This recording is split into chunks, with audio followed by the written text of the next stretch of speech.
think of water, maybe you see it in a glass. You might imagine it in a lake. Or you might think of raindrops. But have you thought of where all this water comes from? You may be surprised to know that your water has probably been around the block a few times. That's right, you might be taking a shower with the same water you used last year. And how is that possible? Well, for 3.5 billion years, the Earth's water has been moving from streams to lakes to oceans, flowing underground, freezing on mountaintops, and forming the clouds we see in the sky.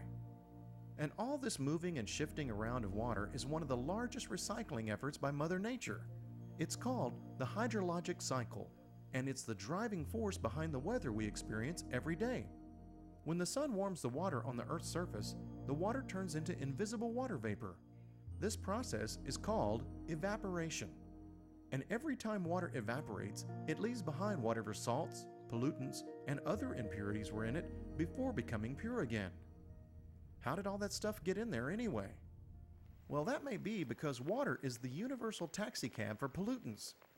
When water returns to the earth as precipitation, whether as rain, snow, sleet, or hail, it may make several stops to pick up riders like pesticides, chemicals, trash, and even bacteria from something dead. Every year, over half of the 4.2 billion gallons of precipitation that falls on the continental United States evaporates immediately after returning to Earth.